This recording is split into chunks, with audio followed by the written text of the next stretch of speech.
ദൈവമനുഷ്യൻ്റെ സ്നേഹഗീത അധ്യായം 109 വാല്യം 3 ഈശോ ഡോറാസിൻ്റെ ഭവനത്തിൽ യോനായുടെ മരണം.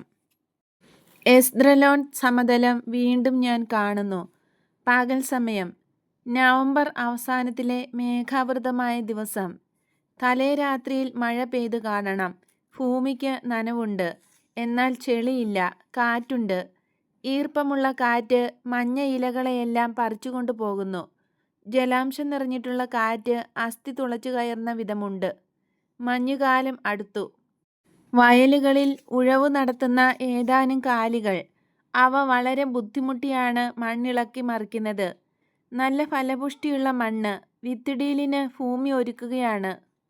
എനിക്ക് വിഷമം വരുത്തുന്ന കാര്യം ഇതാണ്.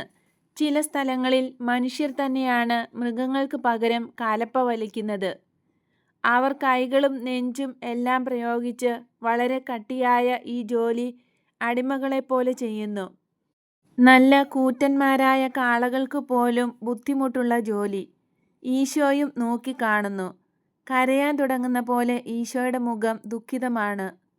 അപ്പസ്തോലന്മാർ 11 പേർ മാത്രമേയുള്ളൂ. യൂദാസ് ഇതേവരെ തിരിച്ചു വന്നിട്ടില്ല. ഇടയന്മാർ ഇല്ല. അപ്പസ്തോലന്മാർ തമ്മിൽ സംസാരിക്കുന്നു. പത്രോസ് പറയുന്നു, വള്ളം ചെറുതാണ്, ദരിദ്രമാണ്, ബുദ്ധിമുട്ടുള്ളതാണ്. എന്നാൽ ആ പണി ഈ ചുമട്ടുമൃഗങ്ങളുടെ പണിയേക്കാൾ 100 ഇരട്ടി എളുപ്പമാ. ഇവർ ഒരുപക്ഷെ ഡോറാസിൻ്റെ വേലക്കാരായിരിക്കുമോ? തീഷ്ണമതിയായ സൈമൺ മറുപടി പറയുന്നു, ആണെന്ന് തോന്നുന്നില്ല. അയാളുടെ വയലുകൾ ആ ഫലവൃക്ഷത്തോട്ടത്തിനും അപ്പുറത്താണ്. അവ നമുക്ക് കാണാറായിട്ടില്ല. എന്നാൽ പത്രോസ്, എപ്പോഴും കാര്യങ്ങൾ അറിയാൻ ആഗ്രഹിക്കുന്ന പത്രോസ്, അവർ നടന്നിരുന്ന പ്രധാന റോഡ് വിട്ട് ഒരിടവഴിയിലൂടെ മുന്നോട്ടു പോയി. ഇരുവശവും വയലുകൾ. വളരെ മെലിഞ്ഞ 4 വേലക്കാർ വിയർപ്പിൽ കുളിച്ച് അല്പം ഇടവേളയ്ക്ക് ഒരു സ്ഥലത്തിരിക്കുന്നു. ക്ഷീണനിമിത്തം അവർ അണയ്ക്കുകയാണ്. പത്രോസ് അവരോട് ചോദിക്കുന്നു, നിങ്ങൾ ഡോറാസിൻ്റെ വേലക്കാരാണോ? അല്ല, എന്നാൽ ഞങ്ങൾ അയാളുടെ ബന്ധുവായ യോഹന്നാൻ്റെ പണിക്കാരാണ്. നീ ആരാണ്? ഞാൻ യോനാസിൻ്റെ പുത്രനായ സൈമണാണ്. സീവു മാസത്തിലെ ചന്ദ്രൻ വരെ ഞാൻ ഗലീലിയായിലെ ഒരു മുക്കുവനായിരുന്നു.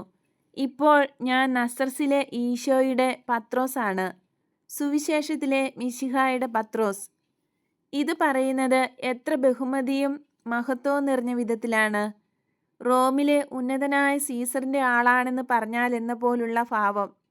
അതിലും കൂടുതൽ ഈശോയുടേതാണെന്ന് ഏറ്റുപറയുമ്പോൾ പത്രോസിൻ്റെ നിഷ്കളങ്കമായ മുഖം സന്തോഷത്താൽ പ്രകാശിക്കുന്നു.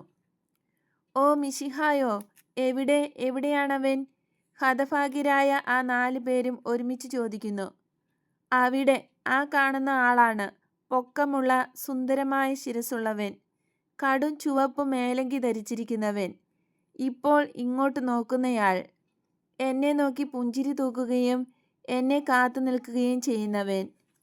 ഓ, ഞങ്ങൾ അങ്ങോട്ട് ചെന്നാൽ അവൻ ഞങ്ങളെ ദൂരേക്ക് ഓടിച്ചു കളയുമോ? നിങ്ങളെ ഓടിക്കുമോ എന്ന് ചോദിക്കുകയോ? എന്ത്? അവൻ ദുഃഖിതരുടെയും പാവപ്പെട്ടവരുടെയും മർദ്ദിതരുടെയും സ്നേഹിതനാണ്. എനിക്ക് തോന്നുന്നത് നിങ്ങൾ അങ്ങനെയുള്ളവരാണെന്നാണ്. ഓ, തീർച്ചയായും അതെ. എന്നാൽ ഡോറാസിൻ്റെ വേലക്കാരെ പോലെയല്ല.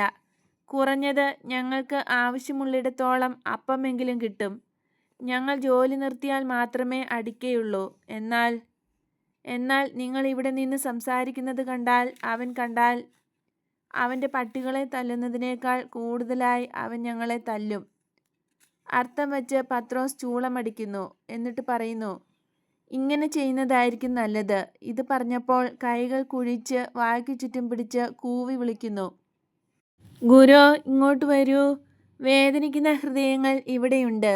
അവർക്ക് നിന്നെ കാണണം. നിങ്ങൾ എന്താണ് പറയുന്നത്? അവൻ ഇങ്ങോട്ട് വരാനോ? ഞങ്ങൾ നിർഭാഗ്യവാന്മാരായ വേലക്കാർ. പത്രോസ് ഇത്രയുമധികം ധൈര്യം കാണിക്കുന്നത് കണ്ടിട്ട് അവർ ആകെ ഭയപ്പെട്ടു പകച്ചു നിൽക്കുന്നു. അടി കിട്ടുന്നത് സുഖപ്രദമായ കാര്യമല്ലല്ലോ. ആ കേമൻ പ്രീശൻ ഇപ്പോൾ ഇങ്ങോട്ടെങ്ങാനും വന്നാൽ ഒരു വീതം എനിക്കും കിട്ടണമെന്ന് ഞാൻ ആഗ്രഹിക്കുകയില്ല. ചിരിച്ചുകൊണ്ട് ഇതും പറഞ്ഞ് ഏറ്റവും കൂടുതൽ ഭയം കാണിക്കുന്ന ഭൃത്യനെ പിടിച്ചു കുലുക്കുന്നു. ഈശോ നീണ്ട ചുവടുകൾ വച്ച് നടന്നെടുക്കുന്നു. വേലക്കാർ 4 പേർക്കും എന്താണ് ചെയ്യേണ്ടതെന്ന് അറിഞ്ഞുകൂടാ. ഓടിച്ചെല്ലണമെന്നുണ്ട്, എന്നാൽ ബഹുമാനം കൊണ്ട് അനങ്ങാൻ പറ്റുന്നില്ല. മാനുഷിക ദുഷ്ടത നിമിത്തം ആകെ ഭയപ്പെട്ടിരിക്കുന്നവർ. അവർ മുഖം നിലത്തുവച്ച് സാഷ്ടാംഗം വീണ് മിശിഹായെ ആരാധിക്കുന്നു. എന്നെ ആഗ്രഹിക്കുന്ന എല്ലാവർക്കും സമാധാനം. എന്നെ ആഗ്രഹിക്കുന്നവൻ നന്മയെ ആഗ്രഹിക്കുന്നു. അവനെ ഒരു സ്നേഹിതനെപ്പോലെ ഞാൻ സ്നേഹിക്കുന്നു. എഴുന്നേൽക്കൂ, നിങ്ങൾ ആരാണ്? 4 പേരും മുഖം നിലത്തുനിന്ന് ഉയർത്തിയതേയുള്ളൂ. മുട്ടുകുത്തി നിശബ്ദരായി തന്നെ നിൽക്കുന്നു. പത്രോസ് പറയുന്നു, ഇവർ പ്രീശൻ യോഹന്നാന്റെ ജോലിക്കാരനാണ്. ഡോറാസിന്റെ ബന്ധുവാണ് യോഹന്നാൻ. ഇവർക്ക് നിന്നോട് സംസാരിക്കാൻ ആഗ്രഹമുണ്ട്. എന്നാൽ അയാളെങ്ങാനും ഇങ്ങോട്ട് വന്നാൽ അടിയുടെ പൂരമായിരിക്കും. അതുകൊണ്ടാണ് ഞാൻ നിന്നെ ഇങ്ങോട്ട് വിളിച്ചത്. എഴുന്നേൽക്കൂ കുട്ടികളെ, ഇവൻ നിങ്ങളെ തിന്നുകയില്ല. വിശ്വാസമുള്ളവരാകൂ. ഇവൻ നിങ്ങളുടെ സ്നേഹിതനാണെന്ന് വിചാരിക്കൂ. ഞങ്ങൾക്ക് നിന്നെക്കുറിച്ച് അറിയാം. യോന ഞങ്ങളോട് പറഞ്ഞിട്ടുണ്ട്. ഞാൻ അവനെ അന്വേഷിച്ചു വന്നിരിക്കുകയാണ്. അവൻ എന്നെക്കുറിച്ച് പറഞ്ഞിട്ടുണ്ടെന്ന് എനിക്കറിയാം. നിങ്ങൾക്ക് എന്നെക്കുറിച്ച് എന്താണ് അറിവുള്ളത്? നീയാണ് മിശിഹ. അവൻ ശിശുവായി നിന്നെ കണ്ടു. നിന്റെ വരവിൽ ദൈവദൂതന്മാർ നല്ല ആളുകൾക്ക് സമാധാനം എന്ന് പാടി. അങ്ങയോട് അവർ വളരെ ദ്രോഹം ചെയ്തു, എന്നാൽ അവിടുന്ന് രക്ഷപ്പെട്ടു. ഇപ്പോൾ അന്നത്തെ ഇടയന്മാരെ അങ്ങ് അന്വേഷിക്കുകയാണ്. നീ അവരെ സ്നേഹിക്കുന്നു. അവസാനം പറഞ്ഞവ ഈയിടെയാണ് അവൻ ഞങ്ങളോട് പറഞ്ഞത്. അപ്പോൾ ഞങ്ങൾ ഇങ്ങനെ വിചാരിച്ചു, അവൻ ഏതാനും ആട്ടിടയന്മാരെ സ്നേഹിക്കാനും അവരെ അന്വേഷിച്ച് കണ്ടുപിടിക്കാനും മാത്രം അത്ര നല്ലവനാണെങ്കിൽ ഞങ്ങളോടും അല്പം സ്നേഹം കാണിക്കാതിരിക്കില്ല. ഞങ്ങളെ സ്നേഹിക്കുന്നവർ വേണമെന്ന് ഞങ്ങൾക്ക് വളരെ ആഗ്രഹമുണ്ട്. ഞാൻ നിങ്ങളെ സ്നേഹിക്കുന്നു. നിങ്ങൾ ധാരാളം വേദന സഹിക്കുന്നുണ്ടോ? ഓ, എന്നാൽ ഡോറാസിന്റെ വേലക്കാരാണ് കൂടുതൽ സഹിക്കുന്നത്. ഇവിടെ ഞങ്ങൾ സംസാരിക്കുന്നത് യോഹന്നാൻ കണ്ടാൽ. എന്നാൽ ഇന്ന് അയാൾ ഗർഗേസായിലാണ്. കൂടാരപ്പെരുന്നാൾ കഴിഞ്ഞ് ആൾ തിരിച്ചു വന്നിട്ടില്ല. എന്നാൽ അയാളുടെ നടത്തിപ്പുകാരൻ വൈകിട്ട് വന്ന് ഞങ്ങളുടെ ജോലി അളന്നു നോക്കിയ ശേഷം ഭക്ഷണം തരും. അത് സാരമില്ല.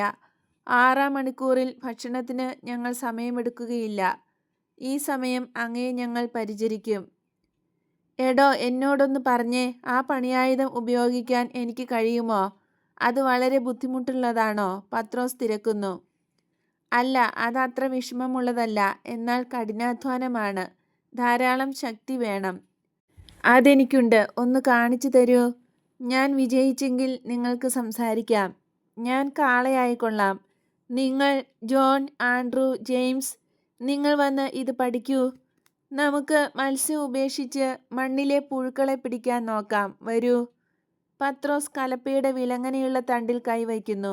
നെടുകെയുള്ള തുലാത്തിന്റെ ഇരുവശങ്ങളിലുമുള്ള കലപ്പയിൽ 2 പേർ പിടിച്ചിട്ടുണ്ട്. കൃഷിപ്പണിക്കാർ ചെയ്തതിനെ അനുകരിച്ച് പത്രോസ് അതുപോലെയെല്ലാം ചെയ്യുന്നു. എല്ലാം നന്നായിട്ടുണ്ട് എന്ന് അവർ പത്രോസിന്റെ വേലയെ സ്തുതിച്ച് പറയുകയാണ്. ഉഴവിന്റെ ആശാനാണ് ഞാനിപ്പോൾ.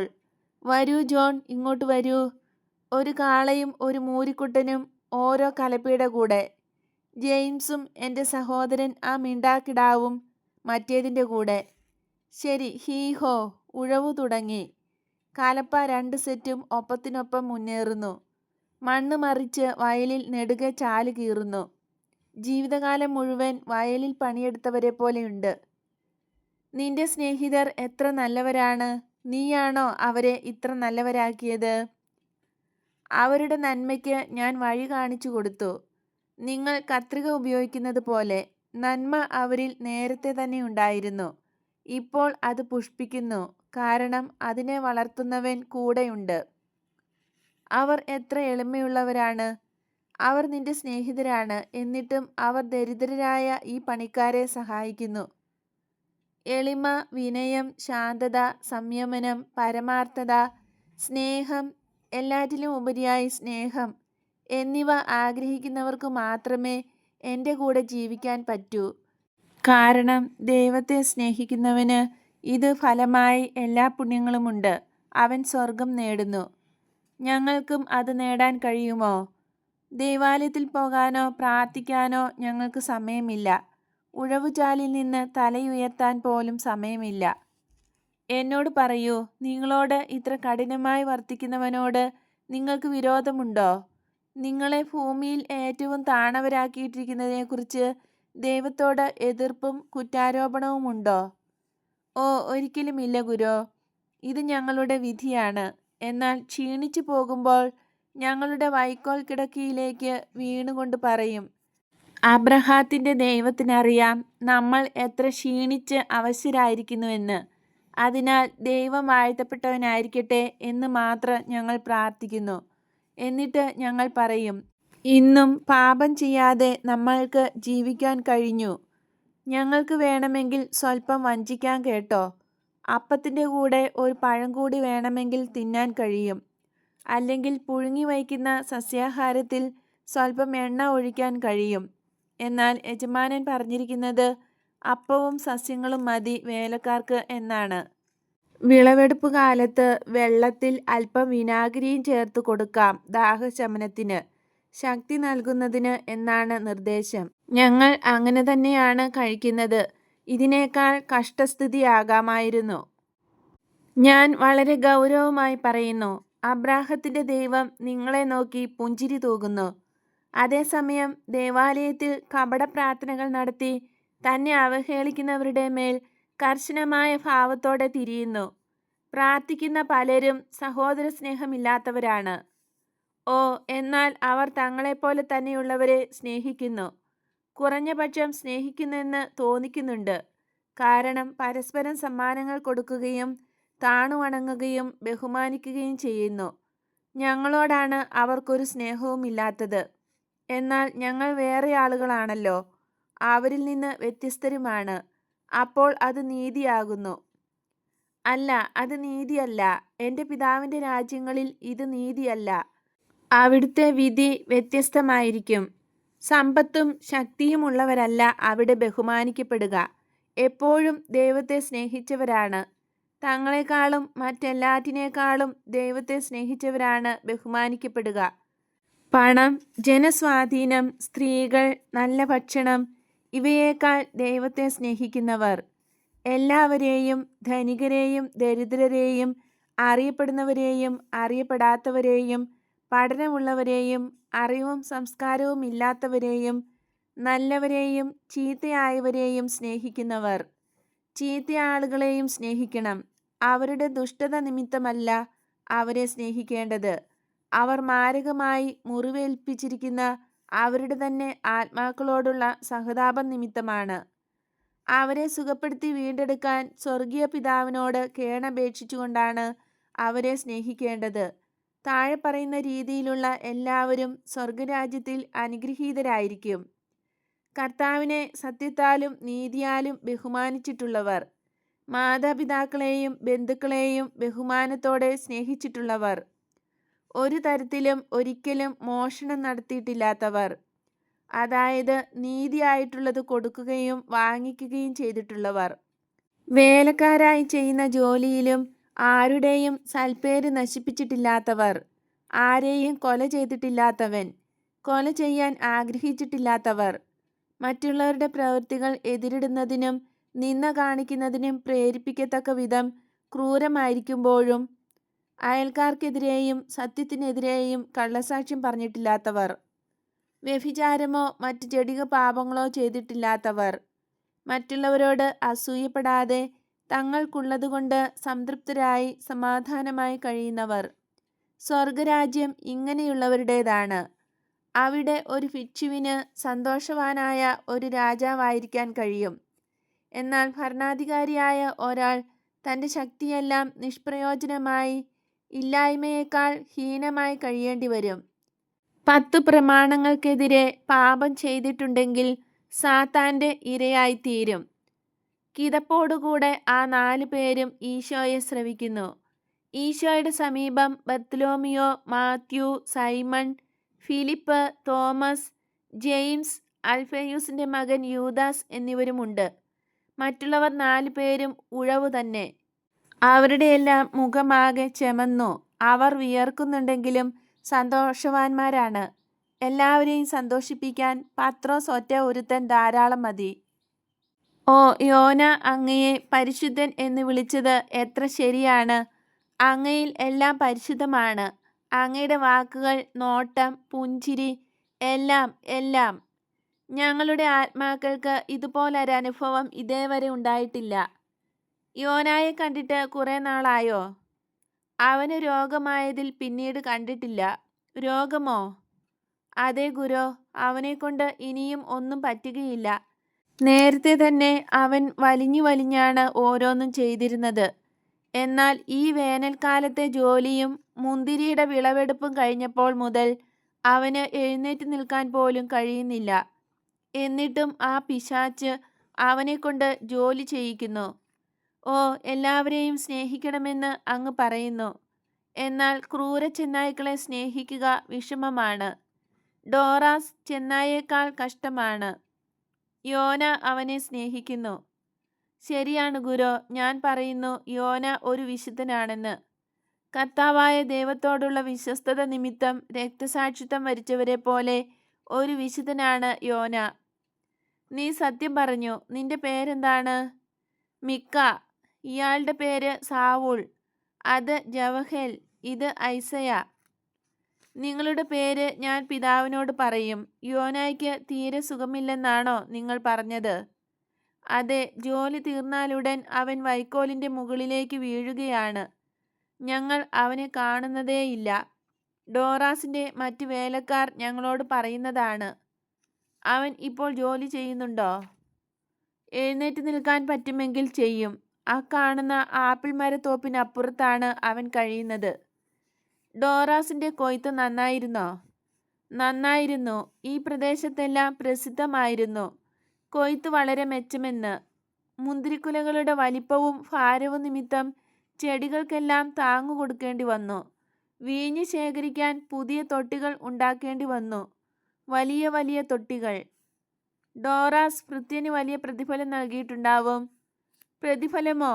ഓ കർത്താവേ, അയാളെക്കുറിച്ച് അല്പമേ അങ്ങേക്കറിയാവൂ. യോന എന്നോട് പറഞ്ഞു, കുറെ വർഷങ്ങൾക്ക് മുമ്പ് ഏതാനും മുന്തിരിക്കുലകൾ നഷ്ടപ്പെട്ടതിന് ഡോറാസ് അവനെ മരിക്കത്തക്ക വിധം അടിച്ചുവെന്ന്. പോരാഞ്ഞിട്ട് കടം ചുമത്തി അവനെ അടിമയാക്കി. ചില കൃഷിപ്പണികൾക്കെല്ലാം അവൻ്റെ മേൽ കടം ചുമത്തി.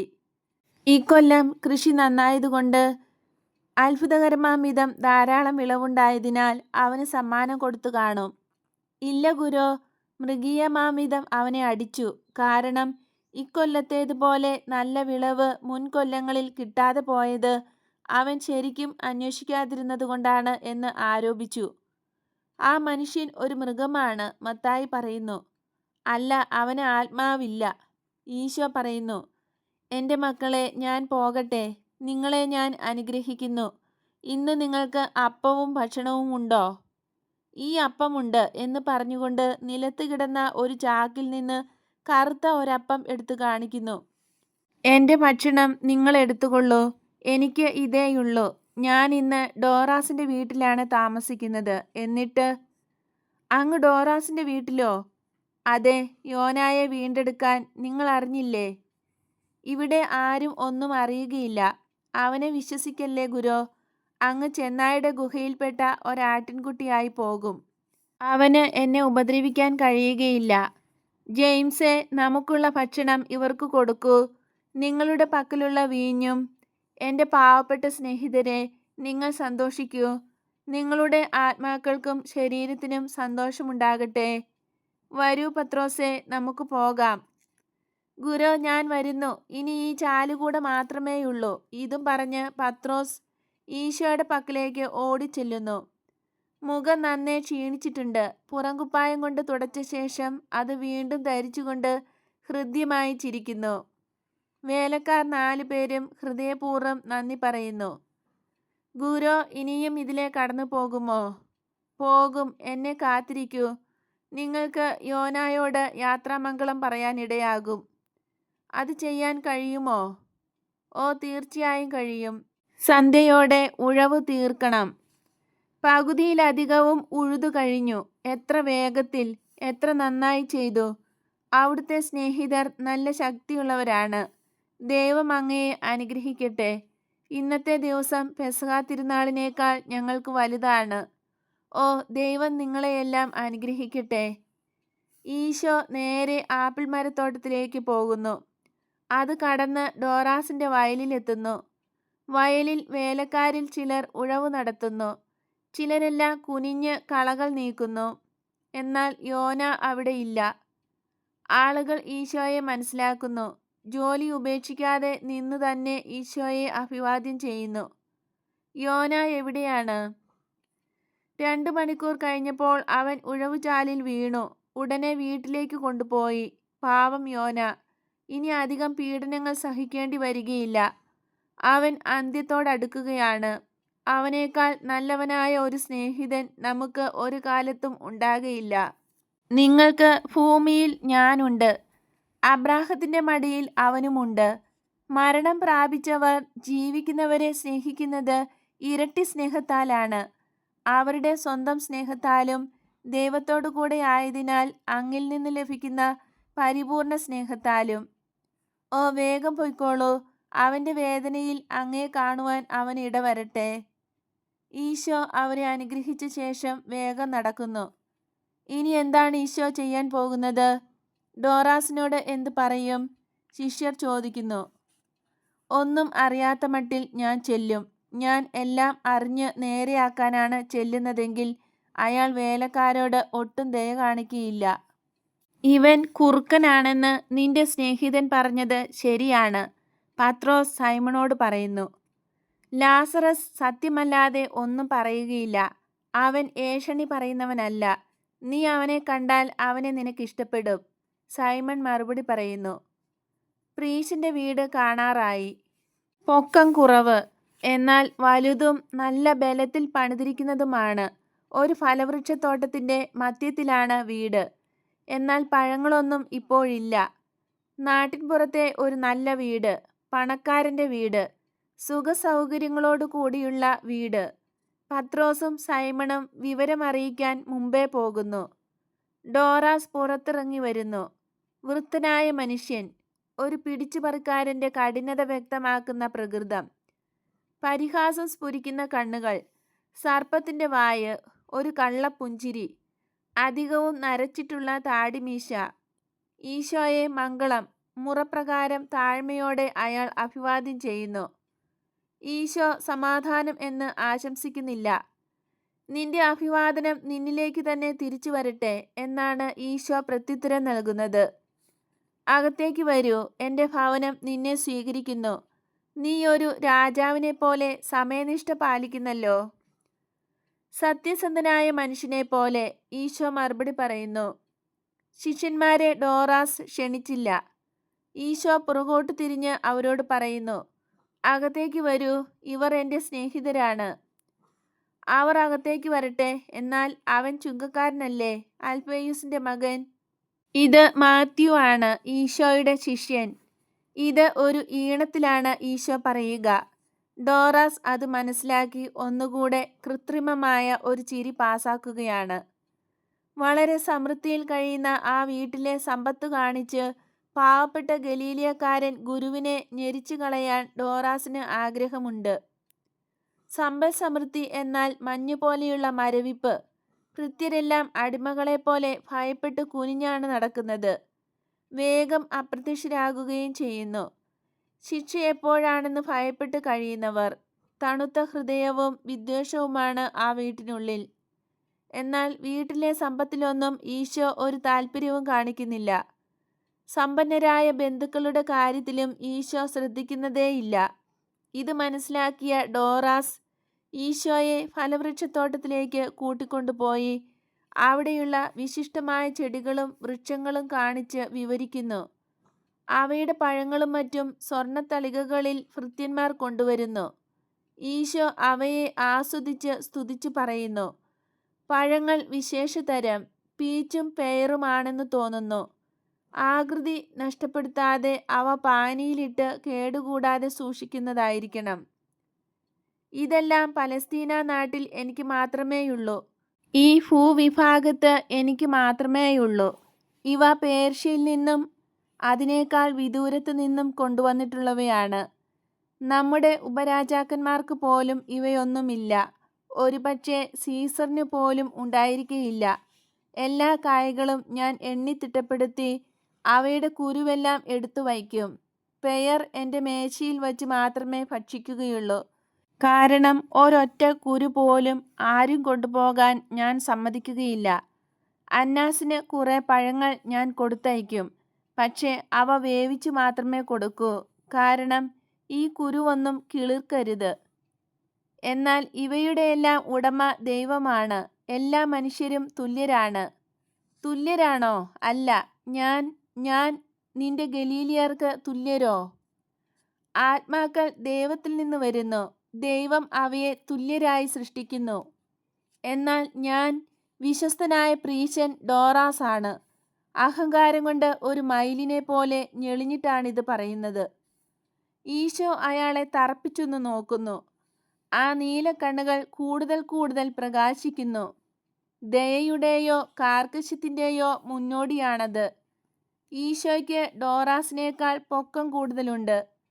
വയലറ്റ് കലർന്ന ചെമന്ന മേലങ്കി ധരിച്ച് രാജകീയ മഹത്വത്തോടെ നിൽക്കുന്ന ഈശോയുടെ മുമ്പിൽ പൊക്കം കുറഞ്ഞ് അല്പം കൂനും കൂടെയുള്ള വൃദ്ധനായ പ്രീശൻ വളരെ വീതിയുള്ളതും ധാരാളം തൊങ്ങലുകൾ പിടിപ്പിച്ചിട്ടുള്ളതുമായ വസ്ത്രം ധരിച്ചു നിൽക്കുന്നു. സ്വയം പുകഴ്ചയിൽ കുറെ സമയം കഴിച്ച ശേഷം ഡോറാസ് ചോദിക്കുന്നു, ഈശോ എന്തുകൊണ്ടാണ് ആ വേശ്യയുടെ സഹോദരൻ ലാസറിനെ എൻ്റെ പക്കലേക്ക് പറഞ്ഞയച്ചത്? പരിശുദ്ധ പ്രീശനായ ഡോറാസിൻ്റെ ഭവനത്തിലേക്ക്. ലാസറസ് നിന്റെ സ്നേഹിതനാണോ? അത് കൊള്ളുകയില്ല. അവൻ്റെ സഹോദരി വേശ്യയായതുകൊണ്ട് അവനെ ശപിച്ച് പുറന്തള്ളിയിരിക്കുകയാണെന്നറിഞ്ഞുകൂടെ? എനിക്ക് ലാസറിനെയും അവൻ്റെ പ്രവൃത്തികളെയും അറിയാം. സത്യസന്ധനായ മനുഷ്യൻ. എന്നാൽ ആ വീടിൻ്റെ പാപം ലോകം ഓർമ്മിക്കുന്നു. അതിൻ്റെ കളങ്കം അതിൻ്റെ സ്നേഹിതരിലേക്കും പരക്കുന്നു. അങ്ങോട്ട് പോകരുത്. നീ എന്തുകൊണ്ടാണ് ഒരു പ്രീശനാകാത്തത്? നിനക്കിഷ്ടമുണ്ടെങ്കിൽ എനിക്ക് നല്ല സ്വാധീനമുണ്ട്. നീ ഒരു ഗലീലിയനാണെങ്കിലും ഞാൻ പറഞ്ഞ് നിന്നെ സ്വീകരിപ്പിക്കാം. സൻഹെദ്രിനിൽ എനിക്കെല്ലാം ചെയ്യാൻ കഴിയും. അന്നാസ് എൻ്റെ കയ്യിലാണ്. എൻ്റെ കുപ്പായത്തിൻ്റെ വിളുമ്പ് പോലെ എൻ്റെ കയ്യിലാണ്. അങ്ങനെയാകുമ്പോൾ ആളുകൾക്ക് നിന്നെ കുറെ കൂടെ പേടിയുണ്ടാകും. സ്നേഹിക്കപ്പെടണമെന്ന് മാത്രമാണ് എൻ്റെ ആഗ്രഹം. ഞാൻ നിന്നെ സ്നേഹിക്കും.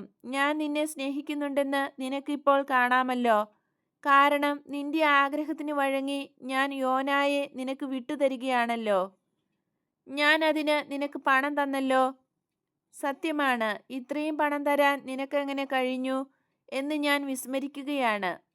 ഞാനല്ല, എൻ്റെ സ്നേഹിതൻ എനിക്ക് വേണ്ടി പണം തന്നു. കൊള്ളാം. എനിക്ക് ജിജ്ഞാസയൊന്നുമില്ല. ഞാൻ പറയുന്നത് ഞാൻ നിന്നെ സ്നേഹിക്കുന്നുവെന്ന് നീ മനസ്സിലാക്കണമെന്നാണ്. നിന്നെ സന്തോഷിപ്പിക്കാൻ ഞാൻ ആഗ്രഹിക്കുന്നു. നമ്മൾ ഭക്ഷണം കഴിച്ചു കഴിയുമ്പോൾ യോനായെ ഏൽപ്പിച്ചു തരാം. നിനക്ക് വേണ്ടി മാത്രമാണ് ഞാൻ ഈ ത്യാഗം ചെയ്യുന്നത്. ഇങ്ങനെ പറഞ്ഞുകൊണ്ട് അവൻ്റെ ക്രൂരമായ ചിരി ചിരിക്കുന്നു. ഈശോ കുറെ കൂടെ നിശ്ചിതമായി അയാളെ നോക്കുന്നു. ഈശോയുടെ കരങ്ങൾ നെഞ്ചിനോട് ചേർത്ത് വച്ചിട്ടുണ്ട്. അവർ ഭക്ഷണ സമയത്തിനായി കാത്ത് ഇപ്പോഴും ഫലവൃക്ഷത്തോട്ടത്തിൽ തന്നെയാണ്. എന്നാൽ നീ എന്നെ സന്തോഷിപ്പിക്കണം. ഒരു സന്തോഷത്തിന് പകരം സന്തോഷം. എൻ്റെ ഏറ്റവും നല്ല ഭൃത്തിനെയാണ് നിനക്ക് ഞാൻ തരുന്നത്. തന്മൂലം ഭാവിയിലേക്ക് ഉപകാരപ്പെടുന്ന ഒന്നിനെയാണ് ഞാൻ വേണ്ടെന്ന് വയ്ക്കുന്നത്. ഇക്കൊല്ലം നിന്റെ അനുഗ്രഹം. ഈ വർഷം ആരംഭത്തിൽ നീ ഇവിടെ വന്നിരുന്നല്ലോ. എൻ്റെ വയലുകൾ പ്രസിദ്ധമാകത്തക്ക വിധത്തിലുള്ള വിളവ് നൽകി. ഇപ്പോൾ എൻ്റെ കാലികളെയും വയലുകളെയും അനുഗ്രഹിക്കൂ. അടുത്ത വർഷം യോന പോയതോർത്ത് എനിക്ക് ദുഃഖിക്കേണ്ടി വരികയില്ല. അതിനോടിടയ്ക്ക് യോനായെപ്പോലെ ഒരാളെ കണ്ടുപിടിക്കാൻ ഞാൻ ശ്രമിക്കും. വന്ന് അനുഗ്രഹിക്കൂ. ഫലസ്തീനായിൽ മുഴുവൻ പുകഴ്ത്തപ്പെടത്തക്ക വിധം അത്രയധികം മൃഗങ്ങളും ധാന്യപ്പുരകൾ നിറയെ വിഭവങ്ങളും ഉണ്ടാകട്ടെ. വരൂ. ഈശോയെ പിടിച്ചു വലിക്കാൻ ശ്രമിക്കുന്നു. അത്രയധികം സ്വർണ്ണപ്പനി. എന്നാൽ ഈശോ എതിർക്കുന്നു. യോന എവിടെ? കാർക്കശ്യത്തോടെ ചോദിക്കുന്നു. അവൻ ഉഴവു നടത്തുന്ന സ്ഥലത്ത്. പോകുന്നതിന് മുമ്പ് അവൻ്റെ നല്ല യജമാനന് വേണ്ടി അതും കൂടെ ചെയ്തു തീർക്കാൻ അവൻ ആഗ്രഹിക്കുന്നു. എന്നാൽ ഭക്ഷണം തീരുന്നതിന് മുമ്പ് അവൻ വരും. അതിനിടയ്ക്ക് വന്ന് എൻ്റെ മൃഗങ്ങളെയും വയലുകൾ, ഫലവൃക്ഷത്തോട്ടങ്ങൾ, മുന്തിരിത്തോട്ടങ്ങൾ, മില്ലുകൾ ഇവയെയും അനുഗ്രഹിക്കൂ. എല്ലാറ്റിനെയും അനുഗ്രഹിക്കൂ. ഓ, അടുത്ത വർഷത്തെ വിളവെന്തായിരിക്കും? വരൂ. യോന എവിടെ? ഇടിനാദം പോലെ മുഴങ്ങുന്ന സ്വരത്തിൽ ഈശോ ചോദിക്കുന്നു. ഞാൻ പറഞ്ഞില്ലേ, ഉഴവു നടത്തുന്ന സ്ഥലത്താണെന്ന്. അവൻ വേലക്കാരുടെ തലവനും ഒന്നാമനുമാണ്. അവൻ ജോലി ചെയ്യുന്നില്ല. കള്ളം പറയുന്നവൻ. ഞാനോ? യഹോവയെ സാക്ഷ്യമാക്കി ഞാൻ ശപഥം ചെയ്ത് പറയുന്നു. കള്ളസാക്ഷ്യം പറയുന്നവൻ. ഞാനോ? ഞാൻ കള്ളസാക്ഷ്യം പറയുന്നവനാണെന്നോ? ഞാൻ ഏറ്റവും വിശ്വസ്തനായ ദൈവവിശ്വാസിയാണ്. സംസാരം സൂക്ഷിക്കണം. കൊലപാതകി. ഇപ്രാവശ്യം ഇടിനാദം പോലെയുണ്ട് സ്വരം. ശിഷ്യന്മാർ ഈശോയുടെ അടുത്തേക്ക് ചെല്ലുന്നു. ഭൃത്യന്മാർ പേടിച്ച് വാതിൽക്കൽ വന്ന് നോക്കുന്നു. ഈശോയുടെ മുഖത്ത് നോക്കാൻ കഴിയുന്നില്ല. അത്രയ്ക്ക് നിശ്ചിതമായ മുഖഭാവം. പ്രകാശക്കതിരുകൾ ആ കണ്ണിൽ നിന്ന് പുറപ്പെടുന്നത് പോലെ. ഒരു നിമിഷത്തേക്ക് ഡോറാസ് ഭയപ്പെട്ടു, ചൂളിപ്പോയി. വിശേഷപ്പെട്ട തുണികളുടെ ഒരു കെട്ട് എന്ന പോലെ നല്ല പൊക്കമുള്ള ഈശോയുടെ സമീപം ഡോറാസ് ചുരുണ്ടുകൂടി നിൽക്കുന്നു. എന്നാൽ അയാളുടെ അഹങ്കാരം ഒന്നുകൂടെ ശക്തമായി. കുറുക്കൻ്റേതുപോലെ ഹീ ഹീ എന്നുള്ള സ്വരത്തിൽ അയാൾ പറയുന്നു. എൻ്റെ വീട്ടിൽ ഞാൻ മാത്രമേ കൽപ്പനകൾ നൽകുകയുള്ളൂ. ഹീനമായ ഗലീലേയൻ, പുറത്തിറങ്ങൂ. നിന്നെയും നിന്റെ വയലുകൾ, കാലികൾ, മുന്തിരിത്തോപ്പുകൾ ഇവയെയും അടുത്ത വർഷത്തേക്കും വരാനിരിക്കുന്ന എല്ലാ വർഷത്തേക്കും ശപിച്ചിട്ട് ഞാൻ പൊയ്ക്കൊള്ളാം. അരുത്, അങ്ങനെ ചെയ്യരുതേ. യോനായ്ക്ക് സുഖമില്ലെന്നുള്ളത് ശരിയാണ്. എന്നാൽ അവനെ അന്വേഷിക്കുന്നുണ്ട്. നല്ലപോലെ അവനെ സംരക്ഷിക്കുന്നുണ്ട്. നിന്റെ ശാപം പിൻവലിക്കുക. യോന എവിടെയാണ്? ഭൃത്യരിൽ ആരെങ്കിലും ഉടൻ തന്നെ എന്നെ അവൻ്റെ പക്കലേക്ക് കൊണ്ടുപോകട്ടെ. അവനു വേണ്ടി ഞാൻ പണം തന്നു. അവൻ നിനക്ക് ഒരു കച്ചവട സാധനം, ഒരു യന്ത്രമായതിനാൽ ഞാൻ അങ്ങനെയാണ് കാണുന്നത്. ഞാൻ അവനെ വാങ്ങിയ സ്ഥിതിക്ക് അവനെ എനിക്ക് വേണം. ഡോറാസ് സ്വർണം കൊണ്ടുള്ള ഒരു വിസിലെടുത്ത് 3 പ്രാവശ്യം വിസിലടിച്ചു. ഭൃത്യരുടെ ഒരു ഗണം വീട്ടുവേലക്കാരും വയലിൽ പണിയെടുക്കുന്നവരും 4 ഭാഗത്തു നിന്നും ഓടിയെത്തി യജമാനന്റെ അടുത്ത് വന്ന് താണു വണങ്ങുന്നു. നിരങ്ങുന്നത് പോലെ അത്ര താണു നിൽക്കുന്നു. യോനായെ കൊണ്ടുവന്ന് ഇവനെ ഏൽപ്പിക്കുക. എങ്ങോട്ടാണ് നീ പോകുന്നത്? ഈശോ ഉത്തരം പറയുന്നതേയില്ല. കൃഷിപ്പണിക്കാർ താമസിക്കുന്ന ഭാഗത്തേക്ക് പോയ ഭൃത്യരുടെ പിന്നാലെ ഈശോ തോട്ടം കടന്നു പോകുന്നു. വൃത്തിഹീനമായ ഗുഹകൾ, പണിക്കാരുടെ താമസ സ്ഥലം. അവർ യോനായുടെ ചെറ്റപ്പുരയിലേക്ക് കയറുന്നു. അവൻ ഇപ്പോൾ എല്ലും തോലും മാത്രമാണ്. ശക്തിയായ പനി. അർദ്ധനഗ്നനായി ചുള്ളികൾ കൊണ്ടുള്ള ഒരു പായിൽ ഒരു കീറിയ ഉടുപ്പ് വിരിച്ച് അതിന്മേൽ കിടക്കുന്നു. കൂടുതൽ കീറലുള്ള ഒരു പുറങ്കുപ്പായം പുതയ്ക്കാനും. കഴിഞ്ഞ പ്രാവശ്യം അവനെ ശുശ്രൂഷിച്ച ആ സ്ത്രീ തന്നെ അവൾക്ക് കഴിയുന്ന വിധം അവനെ ശുശ്രൂഷിക്കുന്നു. യോന, എൻ്റെ സ്നേഹിത, നിന്നെ കൊണ്ടുപോകാനാണ് ഞാൻ വന്നിരിക്കുന്നത്. നീയോ? എൻ്റെ കർത്താവേ, ഞാൻ മരിക്കുകയാണ്. എന്നാൽ നീ ഇവിടെ വന്നതിൽ ഞാൻ സന്തോഷിക്കുന്നു. വിശ്വസ്തനായ എൻ്റെ സ്നേഹിത, നീ ഇപ്പോൾ സ്വതന്ത്രനാണ്. നിന്നെ ഞാൻ എൻ്റെ വീട്ടിലേക്ക് കൊണ്ടുപോകുകയാണ്. സ്വതന്ത്രനോ? എന്തുകൊണ്ട്? നിന്റെ വീട്ടിലേക്കോ? ഓ ശരി, അങ്ങയുടെ അമ്മയെ കാണിക്കാമെന്ന് എന്നോട് വാക്ക് പറഞ്ഞിരുന്നു. ഈശോ സ്നേഹവാത്സല്യങ്ങളോടെ യോനായുടെ കിടക്കയുടെ മുകളിലൂടെ കുനിഞ്ഞു നിൽക്കുന്നു. സന്തോഷം കൊണ്ട് യോനായ്ക്ക് സുഖം കിട്ടുന്നത് പോലെ തോന്നുന്നു. പത്രോസേ, നീ ശക്തനാണല്ലോ. യോനായെ ഒന്ന് പൊക്കൂ. നിങ്ങൾ നിങ്ങളുടെ പുറങ്കുപ്പായങ്ങൾ കൊടുക്കൂ. ഈ സ്ഥിതിയിൽ ഈ കിടക്ക അല്പം കട്ടിയാണ്. ശിഷ്യരെല്ലാം അവരുടെ പുറങ്കുപ്പായമെടുത്ത് മടക്കി പായിൽ നിരത്തുന്നു. ചിലതെല്ലാം തലയണയായി വയ്ക്കുന്നു. പത്രോസ് യോനായെ അതിന്മേൽ കിടത്തുന്നു. ഈശോ സ്വയം പുറങ്കുപ്പായം കൊണ്ട് യോനായെ പുതപ്പിക്കുന്നു. പത്രോസേ, നിന്റെ പക്കൽ പണം വല്ലതുമുണ്ടോ? ഉണ്ട് ഗുരുവേ, 40 നാണയങ്ങളുണ്ട്. കൊള്ളാം, നമുക്ക് പോകാം. യോന, സന്തോഷിക്കൂ. അല്പം ബുദ്ധിമുട്ടുകൂടെ മാത്രം മതി. അത് കഴിയുമ്പോൾ എൻ്റെ വീട്ടിൽ മേരിയുടെ സമീപത്ത് വലിയ സമാധാനമായിരിക്കും.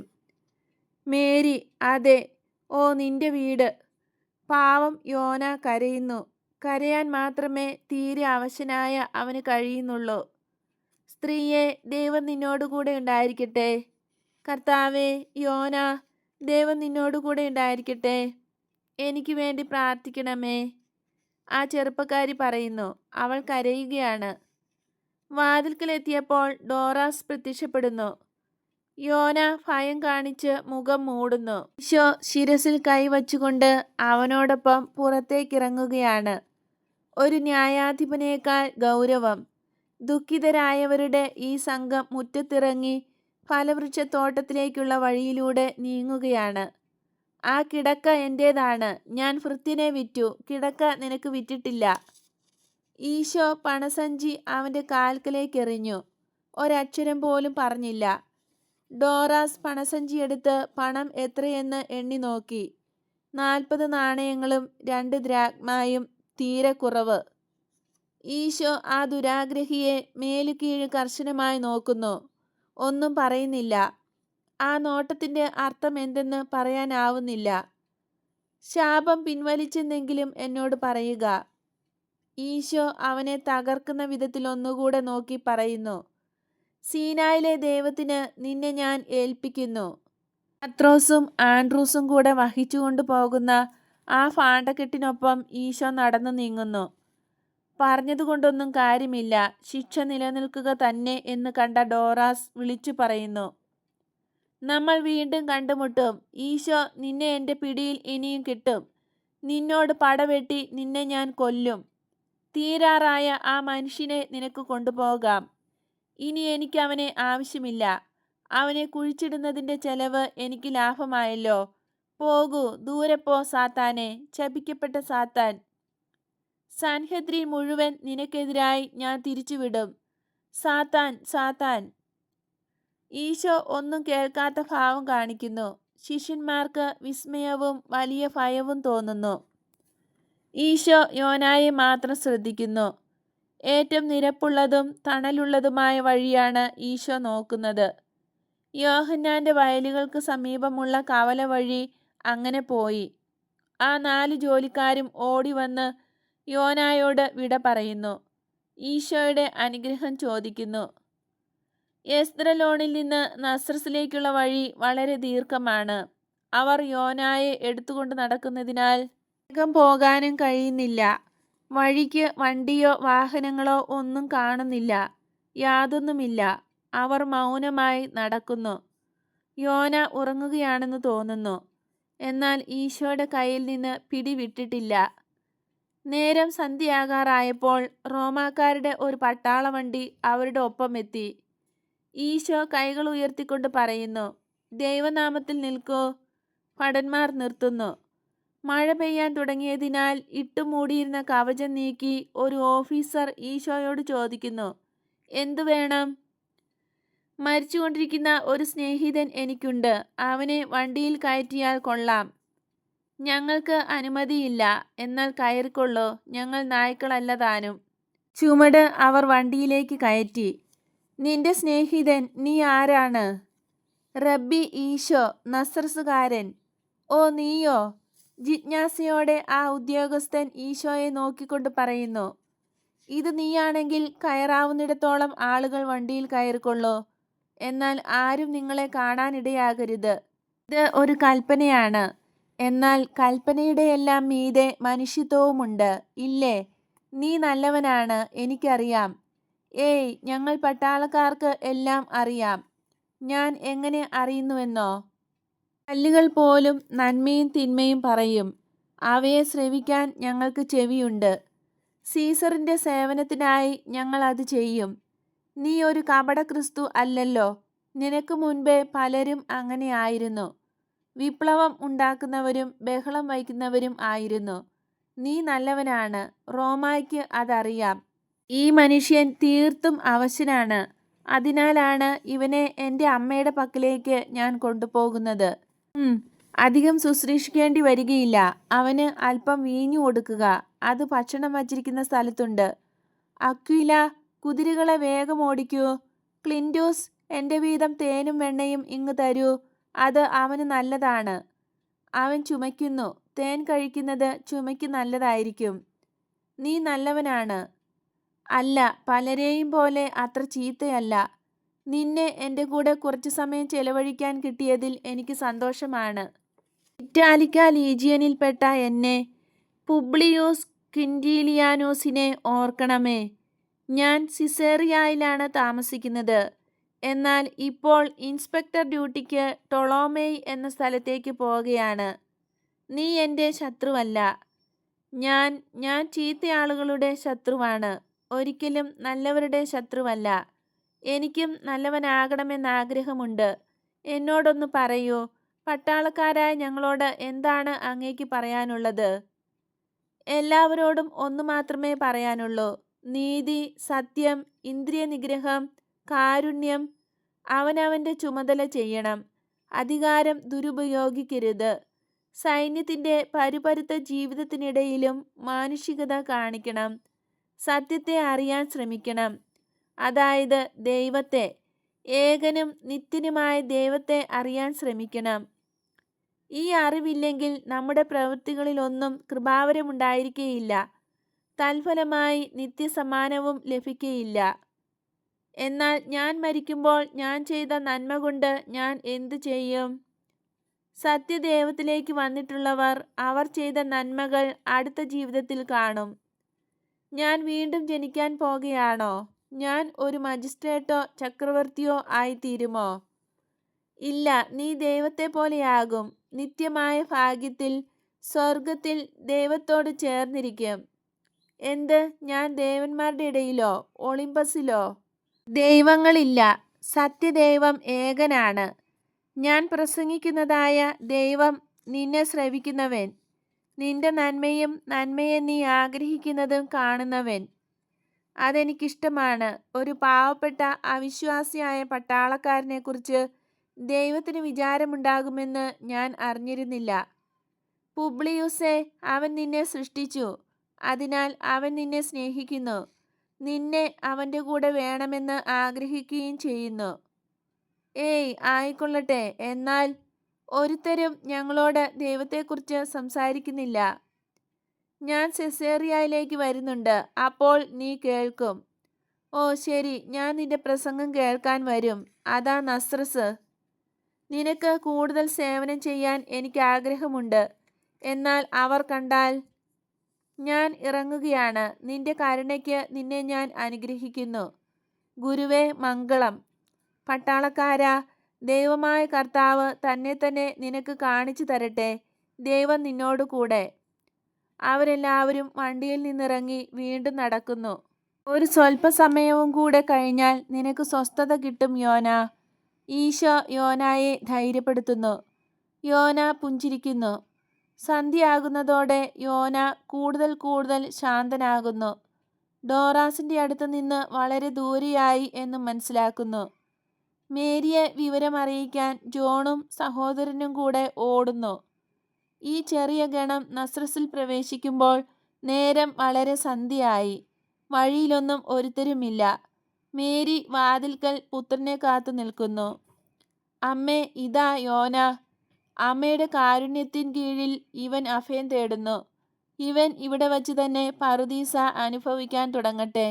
നിനക്ക് സന്തോഷമായില്ലേ യോന? സന്തോഷം, സന്തോഷം.